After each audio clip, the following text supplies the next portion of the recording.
मस्तपैकी गरमागरम मेथी आणि पालकाचे थालीपीठ बनवणार आहोत। थापून अजिबात बनवणार नाहोत, एकदम लाटून आणि मस्तपैकी चवदार असे आज आपण थालीपीठ पराठे धपाटे बनवणार आहोत। सो व्हिडिओ शेवटपर्यंत नक्की बघा।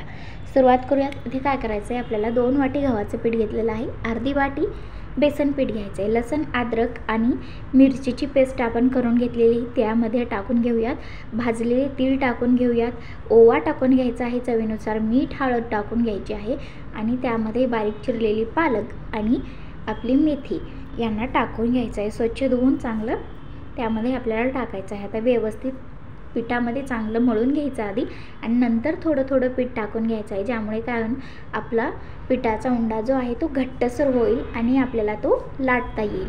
जर जास्त पाणी टाकलं तर मग ते पातळ होईल, नंतर आपल्याला त्याला व्यवस्थित लाटता येणार नाही। एक 5 ते 10 मिनिटांसाठी झाकून ठेवायचं आहे आणि नंतर मग आपल्याला त्याला बनवायला सुरुवात करायची आहे। तर सुरुवात करूयात। इथे छोटा उंडा बनवून घ्यायचा आहे, पिठामध्ये कोट करायचा आहे, लगेच त्याला आपल्याला लाटून घ्यायचं आहे। पातळ जाड आपल्या आवडीनुसार आपण त्याला लाटू शकतो। थोडंसं मीडियममध्ये ठेवलं की ते खुसखुशीत होतात, बनवायला एकदम सोपे आहेत। अशा पद्धतीने जर कधी बनवणार असाल तर अशा पद्धतीने एक वेळेस नक्की बनवून बघा, बनवायला सोपे जातील आणि सगळेजण आवडीने खातील।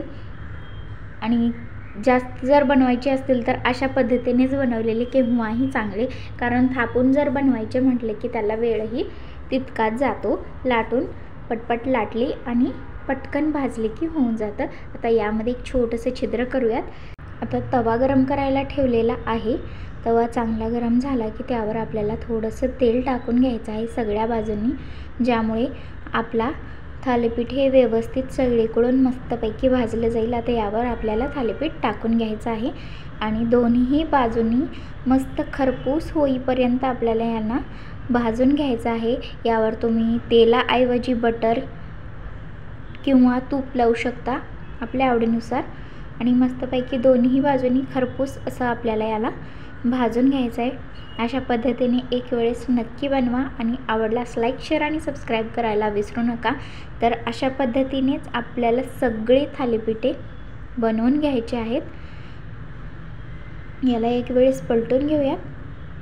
तुम्ही बघू शकता खालच्या बाजूनेही मस्तपैकी बनलेला आहे। मग याला आता दह्यासोबत, तुपासोबत, लोण्यासोबत कशासोबतही आवडीने खाऊ शकतो।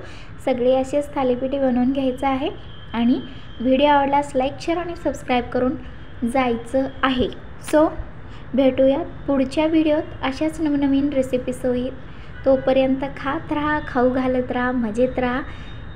धन्यवाद।